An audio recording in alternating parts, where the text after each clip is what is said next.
Mr. Singh, you hear me? Yes, Gary, I'm here.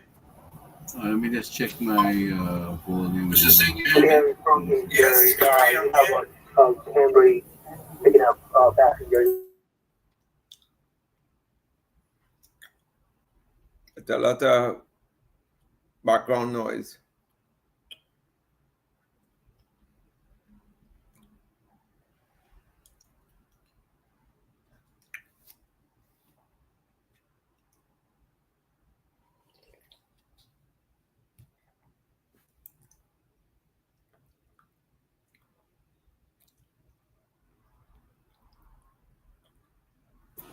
Mr. Singh, we are live. Welcome Why is back it? to UNC USA. I'm trying to promote this flyer here for Shadi, Yes, on her Gary. event tomorrow. Yes.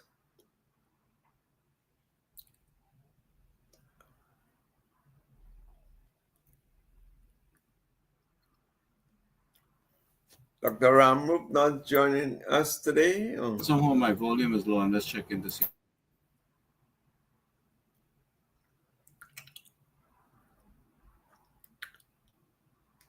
Are you hearing me? Yep.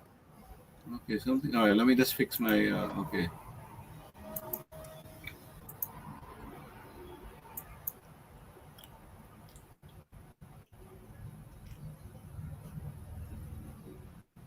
So, yeah, so tomorrow is that event with Shadi, and Yeah, let's try. the cancer, the cancer event, yes. Yeah, cancer event, and lean on me, and just trying to get her some support there. She can need all the help, and we definitely need this kind of support structure in Trinidad. I mean, there's a Yeah, lot yeah, that can because be we done. ourselves, my brother's wife, she has a cancer group as well in his honor. So she Right, does. yeah, I mean, there can never be enough. So, I Yeah, mean, that's there's so right. much work to be done there on the ground, and I And want to give Shadi all that support. they use the Dr. Boda Boda generally supports us. We get the school, the Avocat Vedic School, to do the health share, as well as the cricket ground. They have nice facilities there. They do a health fair as well. So every 6 months they do a health fair. You That's know, nice. That's nice to hear, man. yeah, We want to give all a is recognition for these kind of yeah. But organization. And like Gary, all these things it costs money. It costs a lot of money, but we don't charge anybody any fee or anything like that. We just Right, right, if right. Right. you I mean, know it depends on the kind of funding that you can get. I mean, they now started out, and I mean, I put out the ad for them with the bank account. How they can, how people can support them. I think we did one recently just before the election. So the next one will be around October, November, generally around November 15th around here. So when that time comes, I'll ask if you allow the person to come on as how we allow Shade to come Yeah, on. yeah. This is open to everybody. Right, so she could get some, at least some link up here. I'm trying to get a link up from here in Miami to the group and so on. Let them network among themselves. So, these things, once you have these things in Trinidad, you basically fending for yourself. Well, we know what kind of administration we just came out of, and Yeah. I mean, we have seen, the gross negligence and the way things were going, and And then we always from had from Dr. the Bodo. from the government. We always had Dr. Bodo come and give lectures and so on home at the function, and that Dr. Gopi Singh from time to time. And other cancer specialists, Dr. Oliveri from the Center up in St. James. He came down for about to do the last lecture home by us. And then Dr. William Danisa, who is the lead cancer specialist. He's like a distant relative of ours, so he always comes. So then the healthcare takes another turn. We have, like diabetic screenings, cholesterol screening, eye screening, and all the regular blood works and so on. We always get a number of doctors. Most of them are relatives, by the way, or doctors in the area. Yeah, we need that support. A lot of these doctors end up volunteer their time. Yeah, and then we got the fire services to come and do CPR training and all this thing. In case of an emergency, what do you do? In case of fire, what do you do? And so on. And we get a lot of young kids to do some collect data and so on. So that's important. Get the younger kids, like 13, 14-year-olds who just go into high school. We get them involved in the process as well. So it's a team effort, serious team effort, and a lot of coordination has to take place. But we try to provide a little lunchbox for everybody, a little snack or something at no charge to everybody who comes, and this is the way it is. We have to rebuild that kind of a structure in our country. Yeah, but there's only so much you can do, I mean, last year was like about 40,000 only just hampers, and that's met by family and friends, So it's a challenging, very challenging. Our goal is to have a bus to transport cancer patients to the center to get their chemo and so on. I recently saw a video post of an actress from Baywatch, Nicole Eggert, I believe her name is. And I mean, she was going through the drills of cancer treatment. And the last one I saw with her, she was in so much of pain and she was like basically going to cry. She didn't know how to deal with it. The pain was so severe because it seems to affect your nervous system, with the treatment and all that stuff that goes on. And I mean, I don't envy anybody that has to go through this kind of. Unless you or your any close member of your family has been afflicted with cancer, you really don't know. I can tell you. That's the worst kind of disease you can get. Yeah, man. It's the whole family. We have to take turns to wake up in the night with him all night, And when you have to go to work the next day, what's the situation with you? How much can his wife alone do? My sister, my brother, my other brother, myself, the last brother, it's a family contribution from all around, plus financially, plus time, whenever you have the time, some friends, some cousins will come and talk to him, just to uplift his spirits, And even our two big dogs, they were always with him all the time. They used to leave from one house to go upstairs and make sure he's in his room. Dogs are so sensitive. You can't imagine. And that is the first time I realized how caring dogs are, when he passed away, the dog will always go and sit in that same spot for like 5-10 years after. In the exact spot, like that smell. I go, and one time we pressure wash underneath and so on, underneath the house and everything. The dog, like, they remember, boy. So unless you go through it, you really doesn't know. And I guess with other sicknesses as well, I mean, having like a physically challenged person at home, and you don't have the facilities like having ramps and wheelchair ramps, and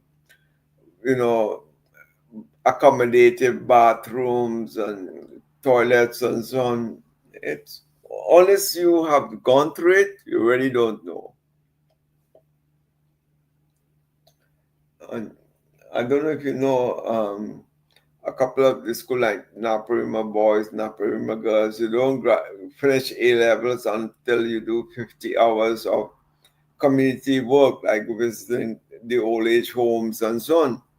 And that is so nice. You learn you acquire the concept of, helping people and seeing what other people go That's through. something where I see we lacking very much in the country of Big volunteering. time, big time. When you want to see suffering before you vote, just go to the hospital and see. I mean, you know what I want to say in real words, but I won't say it over there. But Yeah, but we pay for free education for our children. We give them everything possible, and somehow we fail to engage them in making a contribution back to the country, to volunteer their services, encourage that. I think we fail to build that kind of structure for some yeah, reason. We give the best education. And it's really frustrating to see the lack of interest in volunteering or the lack of interest of doing something for your country.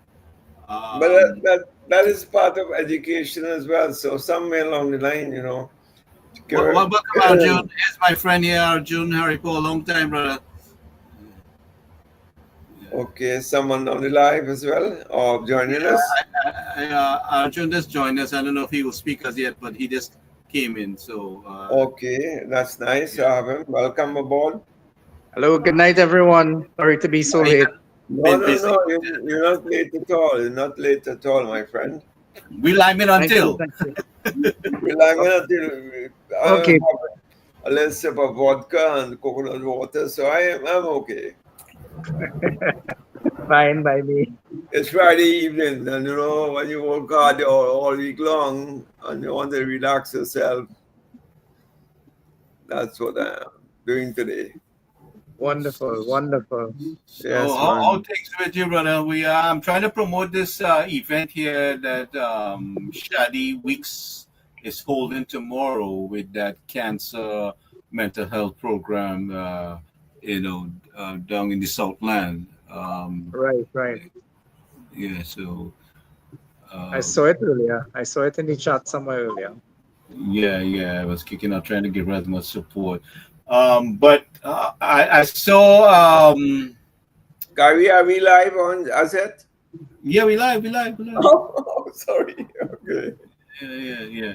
Because I started to promote the file while I was waiting for you. Okay, Uh, yeah. I was just preparing my dinner, just having yeah. dinner and so on, yeah. All And right. then I Well, got you could blank your camera in the meantime, just like us, and we'll leave the flyer up. No, I'm finished. I'm free now. Okay. So, well, we saw government take action, Arjun. They have rolled out in getting some things done. We've seen the challenges, with the financial situation, with the government trying to assess the situation now. And that is more in your corner. I was hoping to get Vade here tonight. Oh, great. Nice. Lovely. But he didn't respond, so I don't know yet. Maybe he's busy doing some things. But next week we could probably continue tomorrow with this here. But So I think Wade was supposed to send in something what his plans are for us to submit. oh, okay. Yeah, you're supposed to send me an email. So how is the weather down by you, Arjun? What's taking place in your area there? Well, I mean, couple of the chats in the Shogunas West constituency, and people are a little bit agitated that the MP hasn't yet hit the ground. Not sure what his program looks like, but in this day of social media, they're seeing a few of the other MPs already meeting with their constituents. So people are getting a little bit agitated and antsy. But I'm sure he will get around to it as soon as possible. And the reason for that is quite simple. Shogunas West, as you know, has always been the flagship constituency of the UNC. In the last election in April, the constituency brought out over 16,000 voters. The next closest to that was just over 13,000. So it's a widespread between the first and the second in terms of voters. Edin is But right. Shogunas West continually feels that they are slighted. I mean, apart from Jack Warner, this constituency really has not had representation worthy of mention.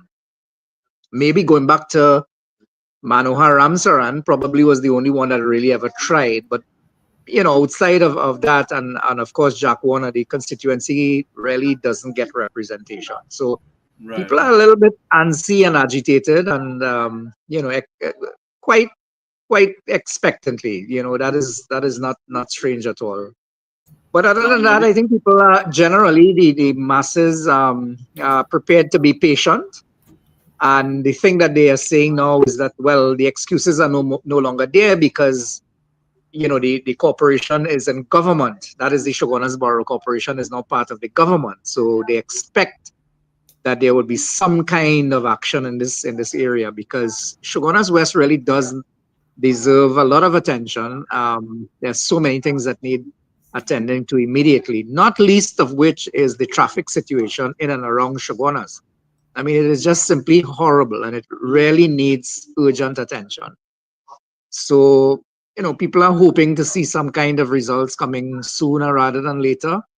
And, to feel, because there are people who are complaining, some people stayed in the lines to vote until 8 o'clock in the night, well past 8 o'clock. And some of the polling stations, it was quite frustrating. The EBC officials didn't really have. Trying to frustrate our people, right? Yeah, go ahead. Yes. Yes, and people stood their ground. People came out of some of the polling stations well past 8 o'clock, even though the stations were closed at 6. So they were in the lines from before 6 until after 8 in the night. And I can't understand why it really would take someone that long to vote, but it is what it is. And, so we're looking for changes all around, and hopefully they'll do something to straighten out the EBC as well, because their performance in this election leaves a lot to be desired, and I hope they get that straightened out as quickly as possible. But other than that, I think things are generally, the masses are prepared to sit and wait and let the government settle in as they should, and start rolling out their policies. But from what we've seen in the last 2 press conferences, post-CAB press conferences, I mean, it is clear that the government has hit the ground running. And, no honeymoon really for the government. And that's good to see that things are happening immediately. And I was making a comment today on Facebook in one of my groups that, I'm not sure where Wassa has suddenly found the water, but strange enough, since the election results, we are getting water on a more consistent basis in Shogunas, which is very interesting. I know it's the turn of the rainy season, but I don't think it has anything to do with the rainy season. I think, they have some instructions have gone to, pump the water to people. And I think that is a good sign, indeed. But Gary, I really wanted to touch a little bit on the financial situation that the government has found itself in.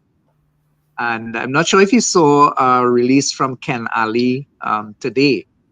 Yeah, I'm trying to get him to come. He said next week he's going to come, but I didn't see one for today. Right. Where he is pointing out the kind of squandermania that we saw in the month leading up to the election.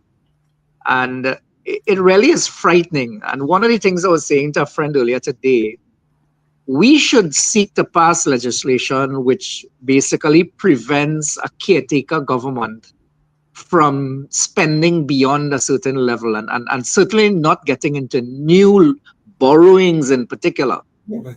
And, once the election bell is rung, you should only be taking care of essentials, and really to be putting the country in the kind of debt that they put the country through in that last month is really ludicrous. And, so the incoming government has found itself in a situation where no ministries have any vote left, and simply, they're hamstrung. They can't do anything. And make matters, they planned that well. They planned that stuff very well. I was expecting that. That it was going to set us up big time. Yeah, and I mean, to me, the PNM knew the writing was on the wall, and I think they knew even before election day that they were going to get obliterated. They knew that. And some of it, as you're suggesting, might have been very, very deliberate. But, to compound matters, really, we in April and May, and as you know, the bulk of government revenues comes in at the end of the quarter, so you have quarterly flows, and government revenues are not going to be boosted anyway until the end of June.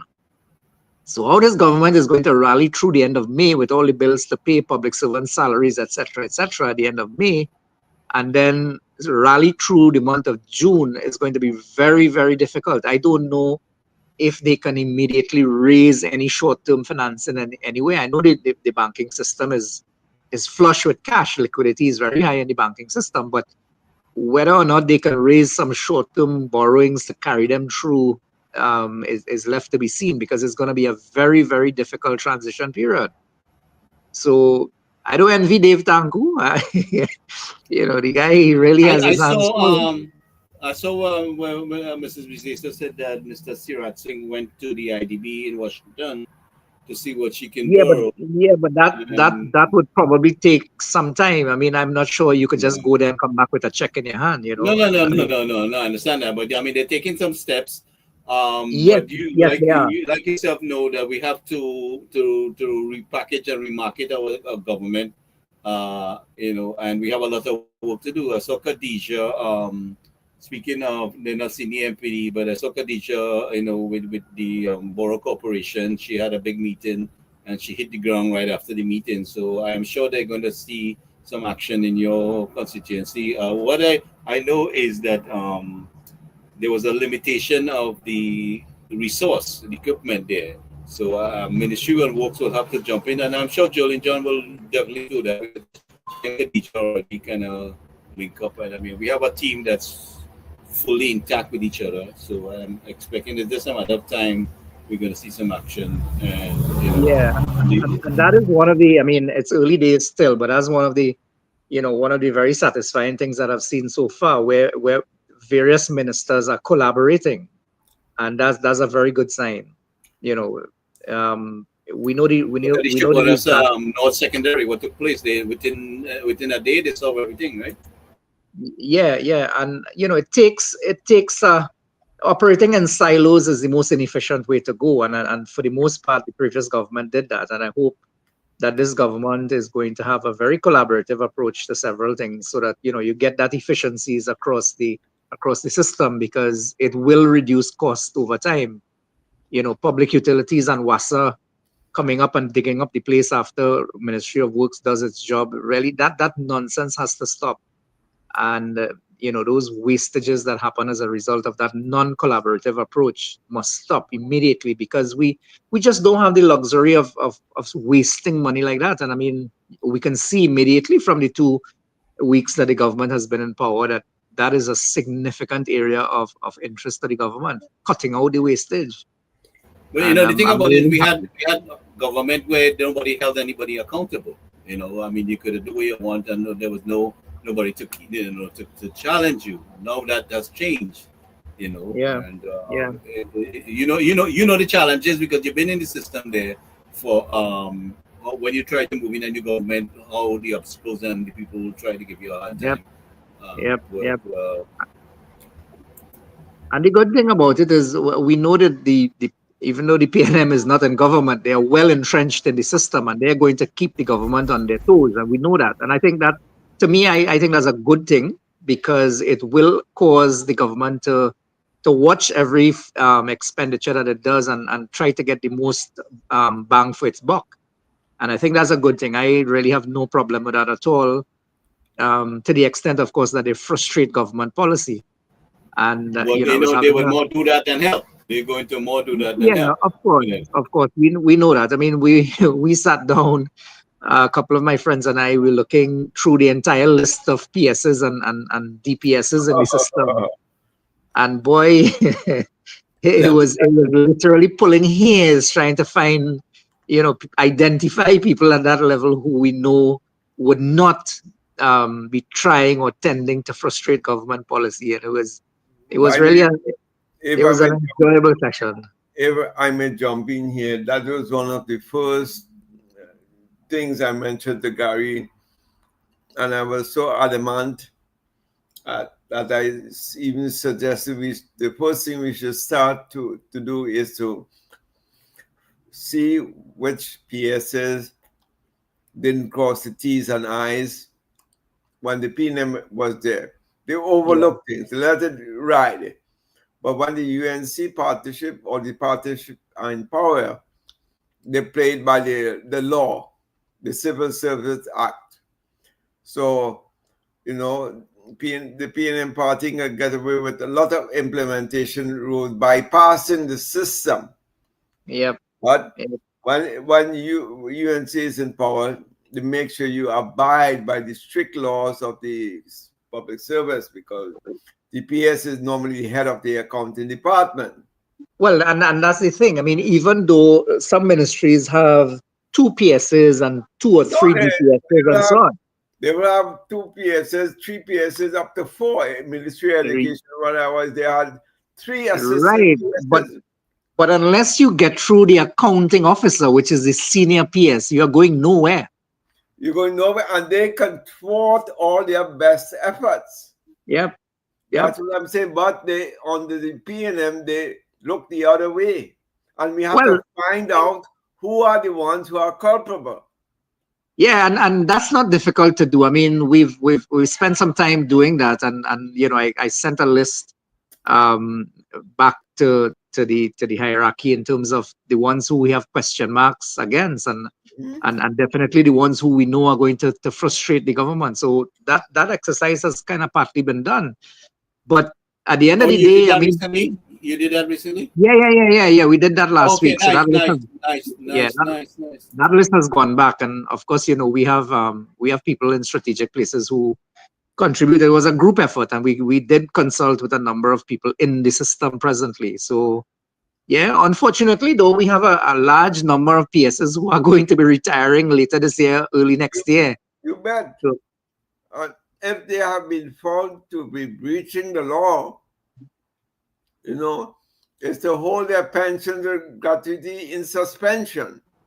Well, actually, if a public servants get fired, they lose their benefits, you know. No, you're not firing them because they will not be able to, but they put them through the legal process and tie them up for another 10 years. Yeah. Because if you're 60 years or 65 years and you're going home, wait another 10 years. Yeah. God forbid, I don't want to say it, but you know, they will not live to enjoy it in 10 years' time. Yeah, it's not going to be very easy to do that because, you know, things get covered up easily and so on. And you need the cooperation of the same PSs or even the ones that are junior to them in order to unearth some of these things, right? So I told Gary that was my first contribution on the very said that they win the election the very next day. You need to get rid of all the PSs, the AO5, the AO4s, and all the senior technical advisors. Put them on no pay leave and go through the details and see who are abiding by the law and who are breaching the law. Well, it's going to be close to 90% of the people in the system right now. I'm not sure that. I know that, and you have good grounds because breaching the Civil Service Act as a senior officer, then you have good grounds as a government to say that you are breaching the law all the time for the past 10 years. Yeah. Right, and that is grounds for suspension with no pay and no gratuity and no, you know, pension pending for the investigation. So you tie them up like that and bring in independent CEOs to manage the ministries or have a parallel system as what was done. Yeah. Because unless you do that, the PSAs can literally shut you down every single project by slowing up the pace of delivery and, you know, you just name it. They have methods and it's so slick. They do this thing so slick and they laughing at you in the inside and say, you know. Well, and much more than that, they of course pass all the information to the Balize House, and that's the problem. Of course, that is the purpose. So I was telling Gary the same thing. Even though UNC win, PNM is still in power because the people they have in influential positions Yep. to, furnish information as to what is currently being done. Yeah, yeah. The government, the opposition party will get to know many things before it even happens. They get Yeah. the information because it has to pass through the senior technocrats in the ministries, so they No, get the information up front. Yeah. Now I want to know, these same PSs, you had an annual budget, and every budget, they have a particular vote for any line item in any given ministry. Let's see them answer this question. How come your budget is exhausted after 7 months? Because we still have 5 months to go for the financial year. Right, but so I think the way it operates is that they have releases. I know the They don't system get right. is They don't set get up. they don't get all the releases at once. So all the monies that have been released and so on for particular purposes and votes, those have been consumed, all of it. Okay, So now, and then that means they can have what they call in the government accounting system, they committed future expenses as well.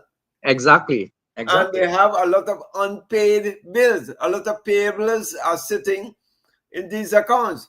And who knows, the last tranche of releases, let's say coming in June, will just be there to pay outstanding bills accrued from March to June. That period or periods before that, maybe February to May. And just remember, we are only in the third quarter. There's still a fourth quarter to go. This is what, so they have no money to spend in the fourth quarter because of commitments already being made. And you could see the evidence of this in the Ministry of Health. Dr. Bodo is complaining that, there's $500 million of payables outstanding. Yep. And they have not been paid as yet. So they have to wait for fourth quarter releases to come by.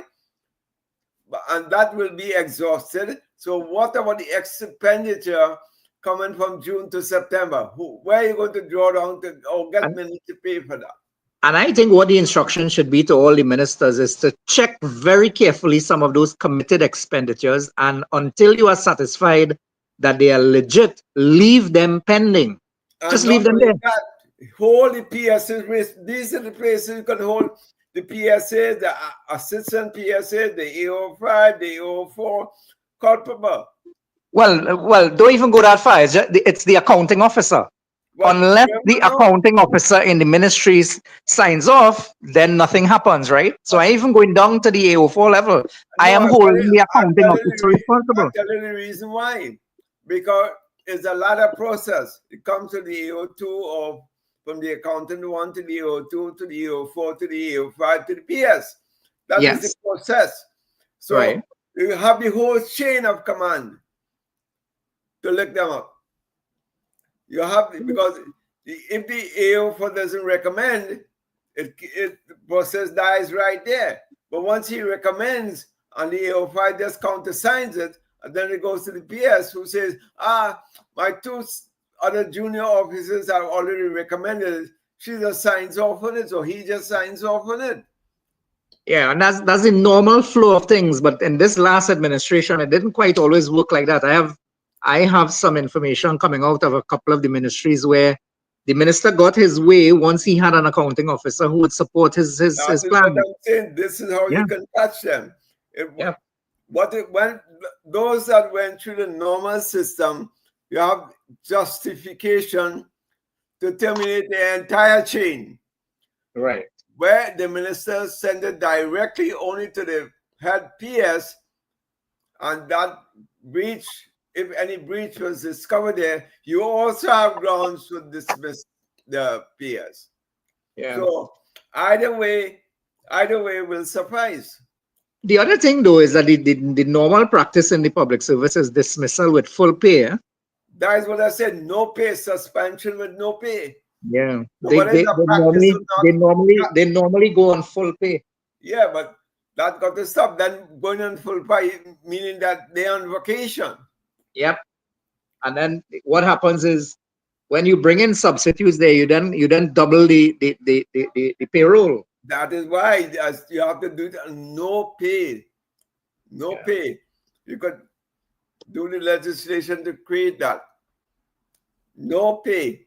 Once you're on suspension, no pay. Because What is for sure is that the government, the present government, has to find a way to discourage that kind of nonsense from continuing. And if it means legislative changes to bring about that kind of respect for the people's money at the level of the PSs, then I'm saying to the government and to the Attorney General, do what you must do. Because correct. we can't go down this road. We can't continue down this road.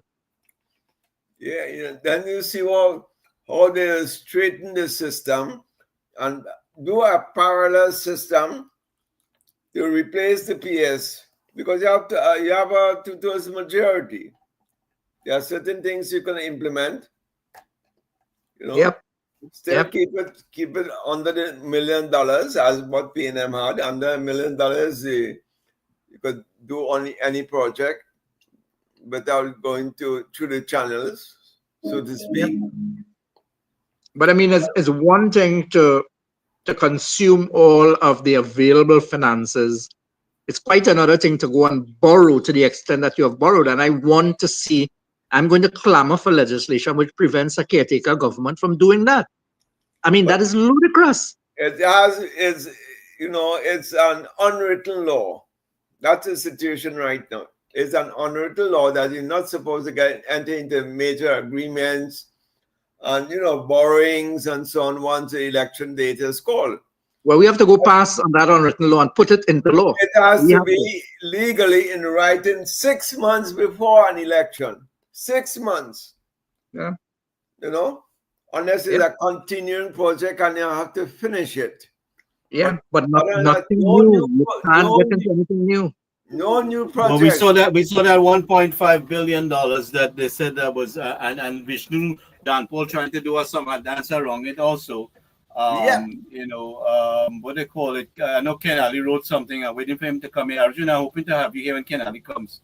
I mean, he itemized it, point by point, loan by loan, and I mean it's, we heard of the 200 million to do road paving. But that was just a drop in the bucket, apparently. It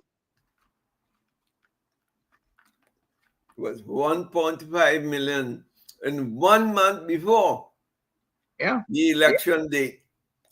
Yeah. Billion? I thought it was 1.5 billion. Yeah, billion. Billion dollars. Yeah. Billion. Yeah. I mean, that is insane. Somebody should be making a jail for that kind of thing. I mean, to spend that kind of money in 1 month, and this is not ongoing expenditure. This is on top of your budget.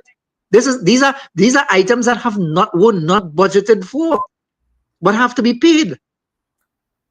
So you have provisions for you pass a budget and you have your normal expenditure and so on and so forth. Yeah. All these things are what you consider off-budget items. Off-budget items, and they drop that on the taxpayer in the space of 1 month. I mean, you're sinking the country. You can't do that. So once the dust is settled, I want to see some serious consideration to outlawing that kind of behavior. And I don't care which government it is. At the end of the day, it is the taxpayers that have to go to foot that bill. We are going to suffer. Well, we've been discussing this for a while. I'm hoping for some kind of forensic investigation as when we get into government a little way down the road to sort out where the money went. Because, last Sunday article, we've seen a 64% more borrowing than the PP government, and they have nothing to show for it, nothing substantial. It's like they put a little potty here and there, but nothing in comparison, right? And one of the things that, Gary, I don't know if we had this discussion on this forum, but when I saw John Jeremy came onto the platform, immediately my mind went to a particular role for somebody like John Jeremy. And I'm saying there's so many things in that last 10 years that needs investigation. I would have liked to see an investigation team set up with we don't have to search far and wide for people qualified to do it. You need a good accountant, forensic accountant, a good legal background, and so on and so forth. But a nice team put together, because I don't want to see a situation where the ministries are going to be bogged down. They are going to be, caught up in looking backwards instead of looking forward. So I would have really hoped that a special team would have been put forward whose only purpose was to investigate all of the wrongdoings in the last 10 years. And I wish it could still happen, because, as I said, I want each of the ministers in charge of a ministry to be forward-looking. We can't the PNM spent 10 years blaming the UNC 2010, 2015. We can't operate like that. We can't. We don't have that luxury, right? So let's spend time looking forward rather than looking backward. But don't sweep anything under the carpet. Get a special investigative team, and I don't care what it costs. It is going to be worth it, right? But we could do a few things simultaneously on show. But while we're driving and creating the revenue stream, we could also set up that. Yeah, I would think a special purpose unit with one mandate. Right? One specific mandate. Just go after all of these questionable things. All right? Bring them to light. We may not be able to immediately jail anybody for it, but that is going to be left. Hand those things over to the police and the DPP and leave it there. But what you have to do is to unearth. We, as the national tax-paying community, we must know, and we must make an informed political decision. Because listen, if you leave things as they are, PNM is going to rebound in 2030, and we can't allow that. We can't spend the next 5 years trying to revive this economy from the doldrums it has been in, suddenly to see all of it go away. Yes, no way, absolutely not. No way, I'm not going to stand for that. The other thing is that we have to focus. We have to put some people to declare their wealth, just like what they did to some people. Some people had some cash business and they couldn't transfer their money when they changed that note. They caused a lot of people to lose their money. So we have to put some people in a position where they have to declare their wealth, how they got it. On the existing laws in Trinidad and Tobago, you could seize people's assets. You could freeze the assets. We have the laws in place to do that. If you can't account for where the source of those funds and so on, we have the laws in Trinidad that could put those things on freeze. We need to retrieve some money, right? And you see how much recusals there were between certain people in the parliament, right? So this cannot be. We can't go easy on them this time around. Unexplained wealth. Yep, I think that after give them some time to settle in and let ministers be acquainted with their job and the tasks for their ministries, and in the meantime, you can get your accounting officers or department to follow the paper trail. And I'm looking at the audacity of some of these PNM ministers, former ministers, and especially right now, in particular, the former Minister of Public Utilities trying to warn about corruption. I tell you talk about bold-facedness, blatant bold-facedness and hypocrisy. Lord have mercy. Shameless. These people are shameless, real shameless. And that's how they're going to spend the next 5 years. They're going to spend the next 5 years. Again, the reality hasn't hit some of them yet that they're not in government anymore. It certainly hasn't hit Stuart Young that he's not even the opposition leader. It ain't hit him yet. I think it would be wise for the Prime Minister not to get herself engaged in these discussions from these ministers. Let them know, upfront, I'm the Prime Minister, I do it my way. That was one of the put them in their place. The drawbacks. That was one of the drawbacks in her last. No, she don't restrain herself, but at the same time, you could fix them while you handle their business. You could put them in their place. Yes, if she stays silent, They're gonna feel that they're getting an upper hand on her. We can't give them that. She has to fix them. Fix them and go and continue forward. Yeah, don't be Continue distracted. forward. I mean, deal with them and move on. Don't waste time with dealing with them too much. Just Yeah, hit them for 6 and make the runs. That's right. That's Yeah. correct. And that's what I'm saying. And yes, she has to deal with the politics of it. No doubt about it. She's the political leader. But I'm saying, and again, I'm calling for a special investigative unit. Once she does that, then she hands those things over to the technocrats, the specialists, forensic accountant, lawyers, and so on, and let those guys deal with it from there. I mean, yes, they can't speak politics. They have to do the technical side of it. But let the political leader hit them for 6 and move on. That's it. Don't spend her time getting bogged down in distraction. They try to have you every Monday morning. This try can't to be. answer This can't be no questions. more nice anti-cams at all, man. Slap them for 6 and like she said, two hand to come to with her and one hand to slap. But she got to slap some people. Well, she has already kind of indicated that this is a different Kamala from 2010. I mean, She ain't taking that nonsense. She ain't taking Yeah. that nonsense. And I'm here to support her on that. I hope she lives up to it and continues along that line. But definitely, because they're gonna bog you down in the bureaucracy and nothing will get done.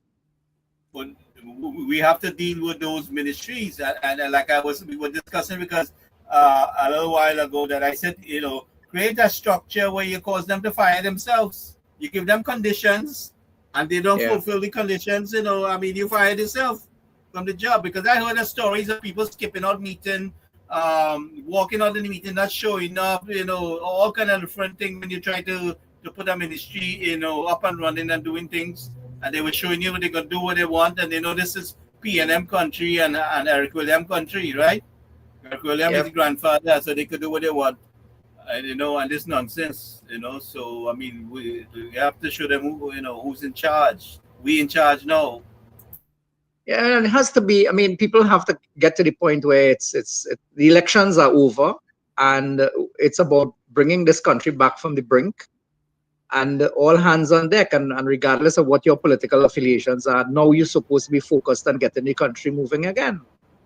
Well, if you're working under the ministry, you have to function. If he's a politician, you can still play the politics. But if you're an employee of the ministry, you better get your act together.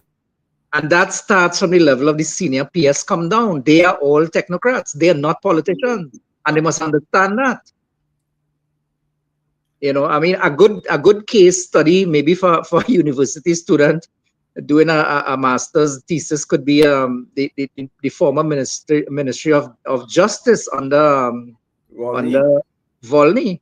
I mean, that ministry was just stymied, nothing got going in that ministry. Nothing. And it's a combination of things. And, that's why I said it's a nice case study for someone to do. But from some sources that I have, the permanent secretary and everybody else, the technocrats in that ministry, really crippled the minister. He couldn't find a way around them. And they abide by the law. That's what I was telling Gary. They will hide under the guise of the Civil Service Act. But the thing is that they do not hide under any guise when the PNM ministers are there. They take the instructions. Yes, boss, we do that. End of story. Yeah, they facilitate seamlessly. Seamlessly, correct. Yep. But when the UNC is there, you have to no, cross this T, make sure the I's and T's are dotted and so on, underlined nicely. And the other thing is, a lot of the ministries, a lot of the ministers in this present administration do not have that kind of knowledge. Yes. And they would be depending to a large extent on the PSs to assist them, and they're not going to get that assistance. They will smile with you and hold you down so much. Oh, yeah. They'd be the nicest thing in town. Right? I went through the system twice in my life, so I know the drill. Yep. I've been through that system myself at the central bank, I could tell you. In 1986 and 2010 as well. So what they do is the senior government ministers must somehow find a way or even get people like yourself to come in and do some sessions with these ministers to show them the rope, because they're going to struggle through it for quite a bit. They will eventually find their feet, but in the initial stages. Yeah, that's two years out. Then they find the feet, and then you have only yet 3 and 4 to deliver, because the last year you can't do anything. Yep, quite very much so. So I'm encouraging my team, to make a recommendation, and Arjun, you are absolutely part of this team from day one anyway. So write the recommendation and send it to the boss, and let her deal from there. We're not going to tell any minister what to do. We're going to give it to her, let her look at it, decide what she wants to pick out of it, and do it. Yeah, and there are few experienced ones in there already. People like Rudy. Have been around before. They would know the runnings of the ministry and therefore be able to guide the younger ones. But the ones who are coming in for the first time, a PS could wrap them up. As you guys as you observe something going forward, I'm just saying, if you observe something going forward, don't hesitate to say something. Yeah. Because that will be the number one stumbling block to implementation of any project. Any government policy, any development plans, nothing is going to go forward. Everything is being held back. It may look temporary, but it's deliberate. Yep. As I was telling, I think Wade or the other guy we had last week, is that it takes basically a week to move a file from one floor to the next floor. Yep. Right? Sometimes in 2 weeks. Sometimes literally adjoining offices. So they don't move. They stay on the desk. They don't move. And there's nothing you as a minister can do based on the act. You cannot do anything about it. You can't. Yeah. You can't run the ministry. That's not your job. And that is why you need a parallel system with a few of your people on the side who will be the implementers, who will troubleshoot the system. All the bugbears that the PS may write, to solve it right then and there. Ask them their solutions and then how best to get around it. If not, you do what you have to do. Or, as I always contend, we have to sideline the PSs with CEOs on the other side. And, you could only do it with legislation, but you don't need too much of a parallel system. Once you have 3 or 4 key persons on the other side, you can implement a lot of projects. Yeah. And sometimes all that is needed within the ministry is a senior public servant as your eyes and ears. Huh? Yes, you're right. That's all you need. Yep. But they may pretend that they smile with you. Oh, PS is nice. She's this, that, he's this, that. But in the back of their minds, they're really suffocating you bit by bit by bit. Yes, some of them are well seasoned and well trained in that area. Very well trained and seasoned. But you see, and again, that's what I'm saying. The younger ministers who just came in need to quickly come up to scratch. What does a government file look like, and how do you read a government file? It may sound so simple that you may not even say what is this gentleman talking about. Well, if you don't know how it operates in government system and how to read government files, you could be strangled. Yeah, especially the folios and the minutes and everything else that comes along. Yep. It's a system developed in the last century. Yeah. It still operates in the government system. That's why I was saying you need to have this parallel system to a large extent with your technocrats and the implementers to sideline these people. Yeah. And either you create a CEO position for all the ministries, which is a parallel system and has the same rights as a PS to get the ball going along. You keep the PS there. I think each minister is allowed under law to have, I think, two advisors. Right. These people must not just be loyal people, they must be people who are well trained and well seasoned But in the way. most likely these people are from private service, private enterprise. Right. But Right. in the public service, it doesn't function like that. You It need to doesn't. know It the doesn't. ins and outs, and Yes. then devise a strategy how best to circumvent that. Exactly. Exactly. No. So bringing in people who are super efficient as managers in the No. private sector are not going to help you It's not immediately. going to help you unless these people understand, how the public service operates. That's why Yeah. the parallel system is needed. Manning tried to do that as well when he was there. In Yeah. a parallel system to bring forth some greater efficiency to the policies and development But I think where we can start, and again, you have to work with the resources that you have. You have to ensure key ministries, all right? Your key ministries, energy, finance, of course, planning, that those ministries have the necessary resources and people in place so that you can get the ball rolling. I mean, you can get around to some of the other ministries, agriculture, for example. I mean, if we're going to make a serious dent on the foreign exchange thing, we need to get agriculture going. But some of the other ministries who you can say, okay, we will get to you eventually, but some key critical ministries, you have to make sure they are resourced at this moment from day one. Yes. From day one.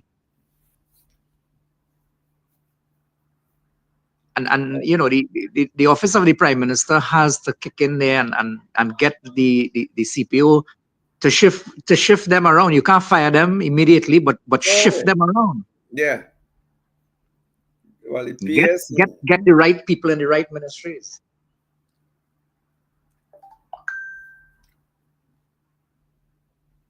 So we'll see how it pans out, but it is going to require all hands on deck to get this economy going again, and hopefully sooner rather than later. The next budget and the policy statements coming out of the next budget is certainly going to be very, very crucial and critical.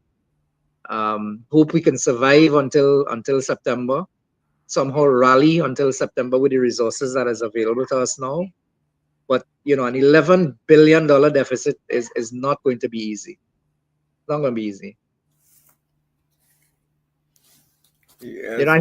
I heard one. I think it was Stuart Young saying, the consequences of the borrowing that she's going to do, and the consequences on the country's credit rating. And I just laughed because I don't know where we go from junk status. From junk status, your next level is default. So I don't know if he was suggesting that Kamala is going to default on the country's debt, but he probably don't even know that we are rated in junk bond status. In junk bond status. I don't even know if he knows that, because downgrade from junk bond status is default. Default, correct. Well, but he don't realize he's still in short pants when in comparison to the prime minister. He need to shut his mouth, because he was there for 10 years, and everything he did was total chaos. And everything that he was involved, he didn't learn nothing. Not only him alone, but Penny. Penny wasn't there all along. Well, Penny was playing a very clever political game. She was just biding her time, hoping that it will end up exactly how it ended up, so that she could get the reins by default. That's the game that she was playing. But she wouldn't be absolved of blame. You see, this is the thing. Yeah. Because I have a serious issue with her. I have a serious issue with her because she ran out here from New York and leave everybody who was stranded and did nothing to help. Yeah. In COVID. She played a very strategic game, and it landed her exactly where she wanted. For the seat. Yep. And she kissed up and let Sir John and Rowley did everything. Use a strong leader. You consider this is what they're trying to market to the country now, that she's going to be a strong leader. Yeah. If you could sit by and watch, if you could sit by and watch the country burn and say nothing, then you are not worthy. You're not worthy. That's my point. Yeah, I'm correct, man. But boy, it is what it is, and we just have to hope Yeah, that we the, can get out of this the and get current out of this alive. crop of ministers have their work cut out for them day and night. Yeah, but I'm happy to see, I mean, Swaraj Singh is already out there in New York doing what he has to do, and that's a good sign. No honeymoon period. The others are on the ground. Jolene, Khadija, the Minister of Health, everybody is on the ground getting things rolling. So, it's a good sign that the willpower to do it is there, and the energy levels are high, and we just have to, Keep up the But Khadija momentum. has to have, she needs the equipment to deal with to prevent the flooding issue, and she needs to jump on that. I know she has the right idea and concept. She knows quite a bit because she's been on the ground there.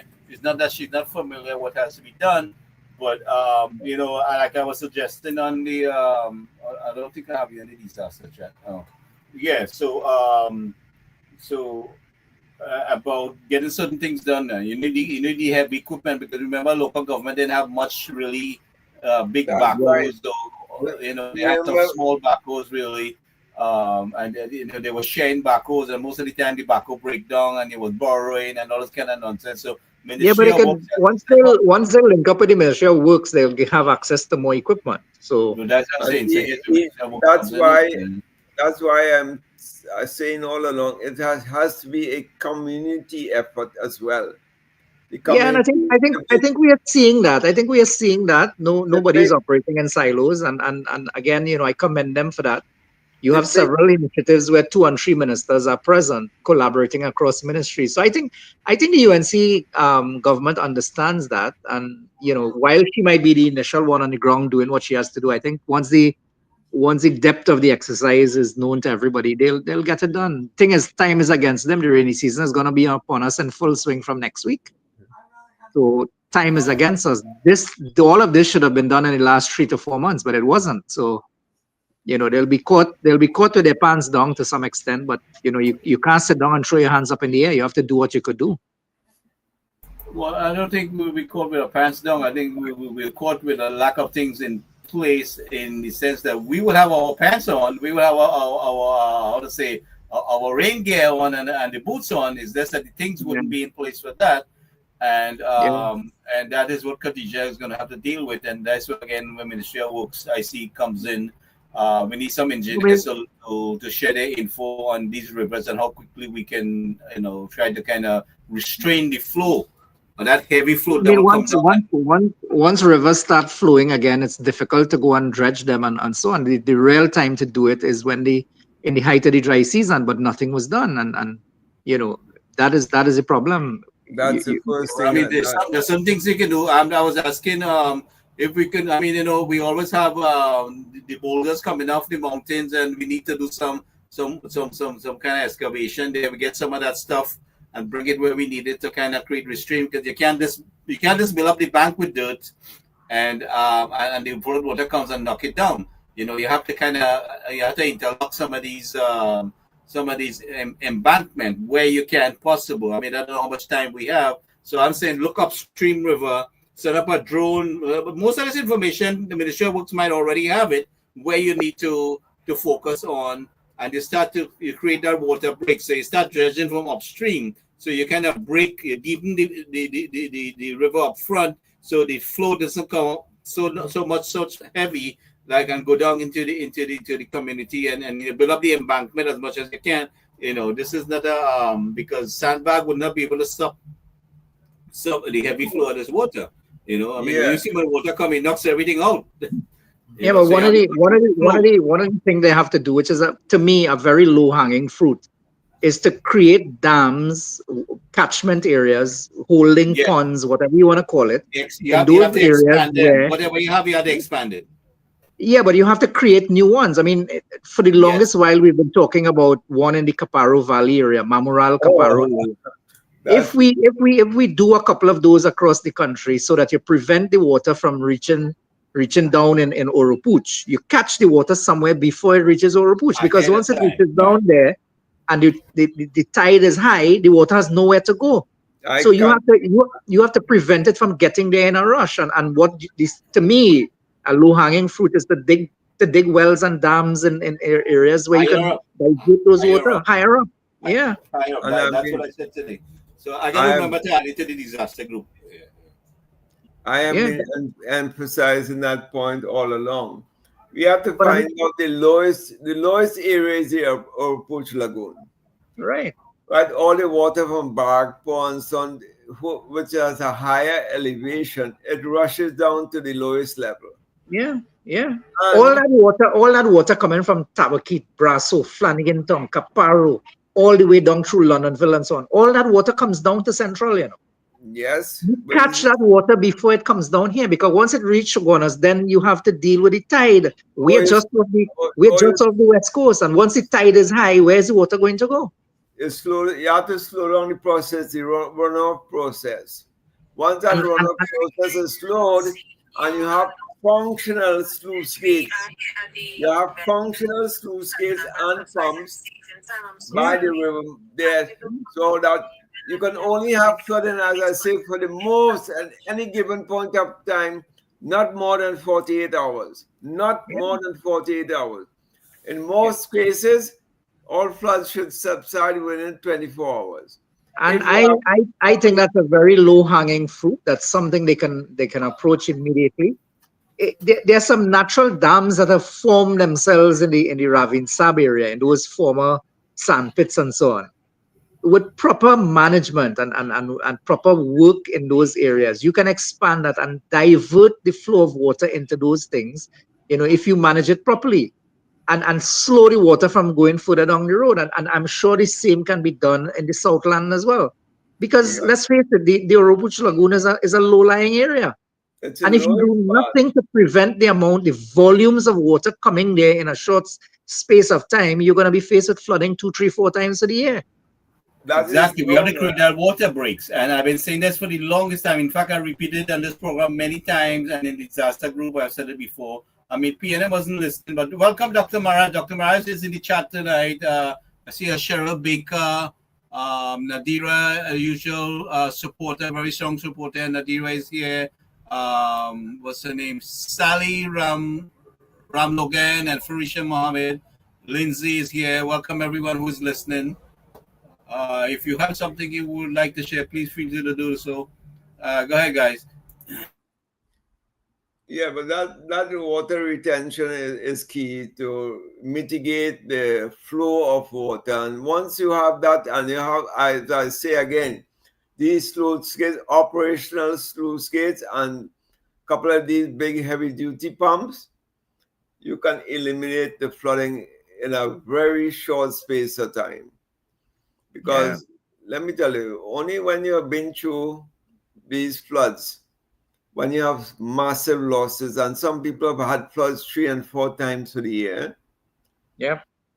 And the resilience of these people, you really have to give it the hats off to them, because I mean, you lost everything: mattresses, fridges, washing machines, stove, and you have to go back and buy this thing again, only to get the next flood. And to boot, for the past 2 or 3 years, no compensation. Oh no, that's It's not available. That's not available to certain sections of the community. correct. Unfortunately. Selective, very selective.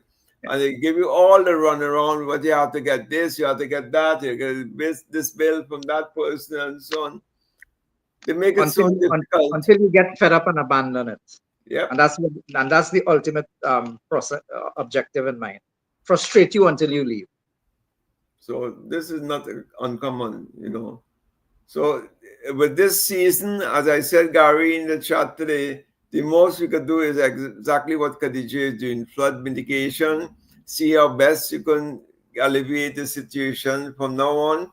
Try to get equipment stationed at, you know, some of the strategic points. So, you know, you see a lot of rainfall, have your equipment on standby at source where it's needed. Don't wait that time to mobilize. The equipment can be on standby at this point. The equipment has to be activated and working consistently. And in fact, I saw some of the videos with her people are already working there. But at this time, no equipment can be standby. It has to be fully activated, dredging as much as you can. Yeah, On site. dredging as much as you can, handling them drains, you know, creating embankments as much as you want to prevent the flood from coming into the residential area, the floods coming into the farmers' crop, because that's going to be costly. And then these farmers, a lot of people, years couldn't get compensation from the government. And right now, under the PNM for many years, they suffered to get that grant, for recovery. And how many times, can we allow this? It is more feasible to deal with this situation and prevent the flooding than to deal with the recovery. So let's take the most cost-effective way, And Gary, whatever that disaster group you're talking about, just initiate a little discussion in that group that they will seek to get the right personnel in those agencies like the ODPM and so on. I just added to you, and in fact, I kicked out ODPM right now because they are, because since the change of government there. But I have all our people there. I think ODPM might be under the Ministry of Home Affairs, and I think the authorities in there need to take a very serious look at the structure and composition of the staffing of the ODPM. I wouldn't say. Well, we have former CEO of ODPM, Stephen Rambo, is in there, so he could give some advice. He's been giving some advice. I just added you to it, so that you can see what's going on. But the guys didn't jump in, and we had a conversation today. And it's something was set up some years ago. In fact, when this was first set up, we had the colonel out of the U.S. Embassy was involved and ready to support us, but PNM did not engage. She was willing to put a lot of stuff in place. But anyway, that's behind us. Yeah. We have our people there now. There have been some serious political appointments in that department that need to be seriously looked at. In terms of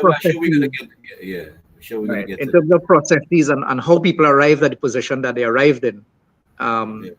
It just needs to be investigated. I wouldn't say much more on air on that. Right. Yeah. Well, Khadija, the way she's handling herself, in fact, she called them out. Was it yesterday? They had some of these shelters that was infested with probably birds and filth, and wasn't prepared to really assist. All these shelters they were promoting that we had that was not in good humane conditions, and supplies wasn't there. So Khadija is on the job. I want to encourage people to support her, whether voluntarily or whatever you can do in your various community. Come on board with your borough corporation, your councillor.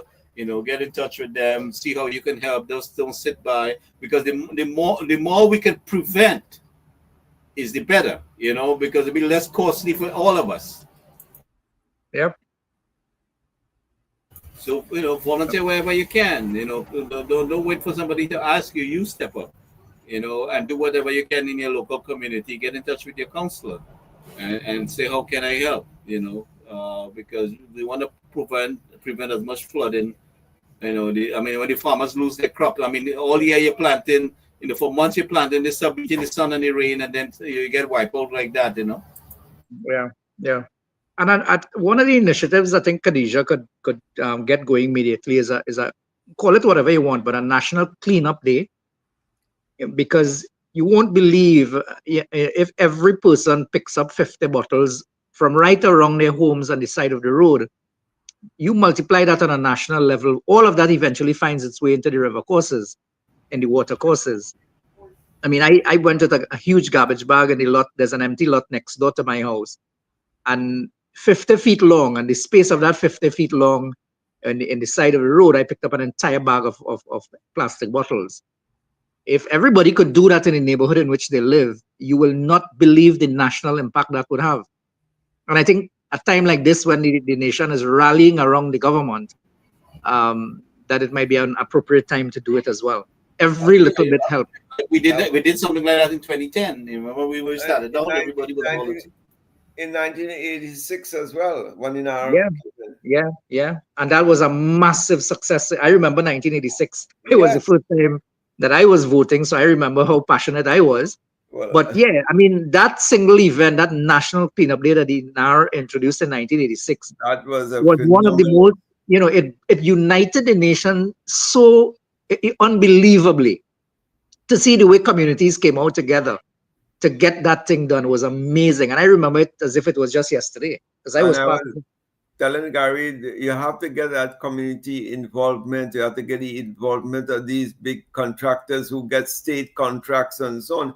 You get Yeah. them mobilized. The thing is a And mobilization. we saw that in 1986, where people who had Yes. trucks and barcodes and so on, they came out and volunteered everything and really got the place going.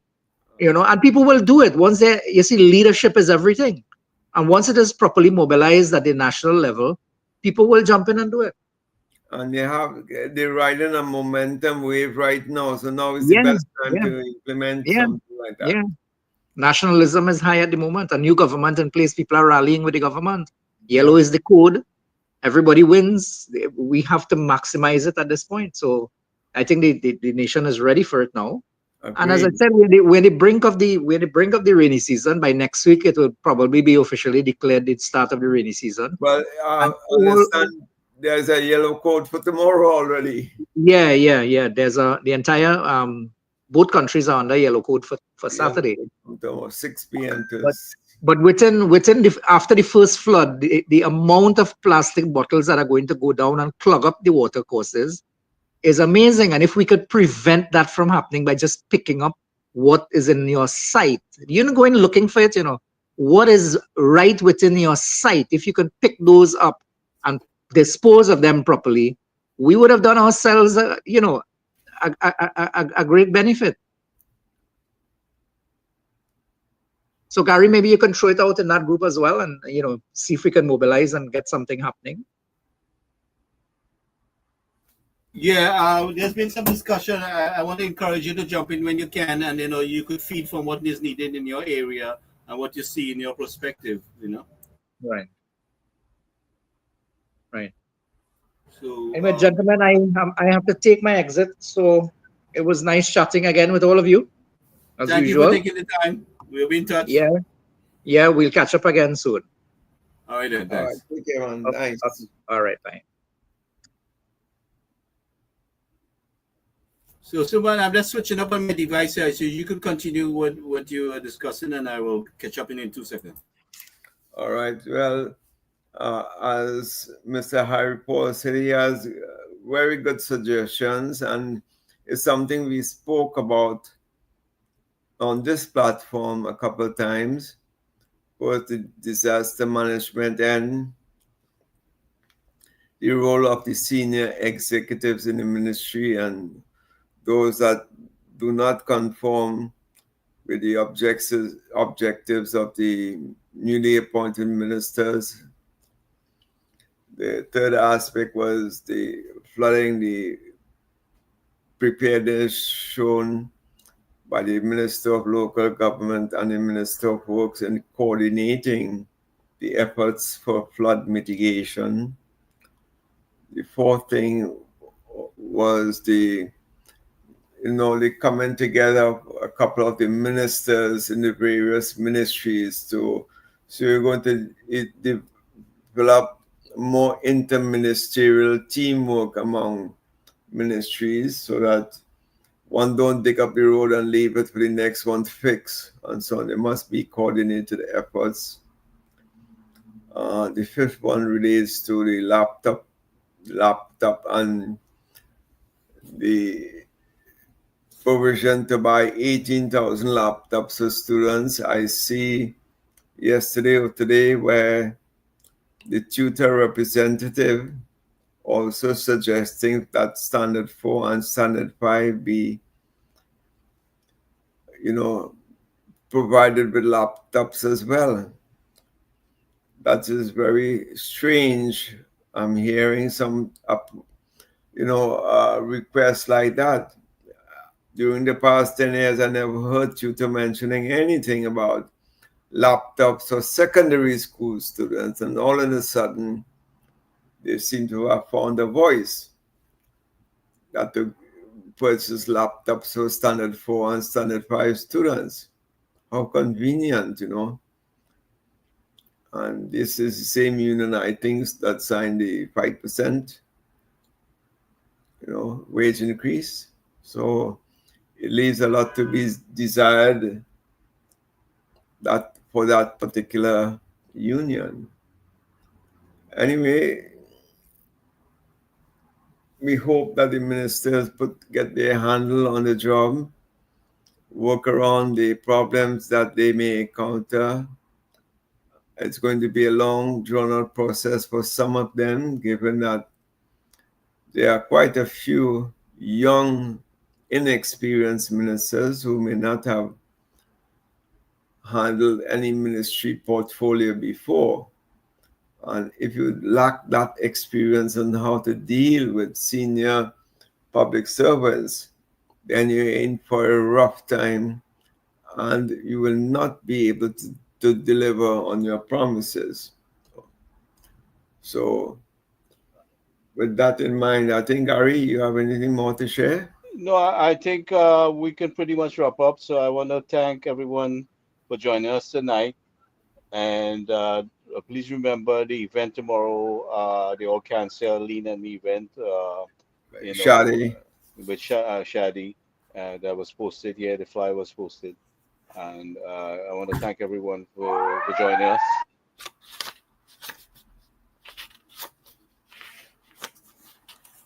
Okay, with that, I'm signing off. Good night. Good night, everybody. Thank you for joining us. Take care. Right. Thanks. Tomorrow.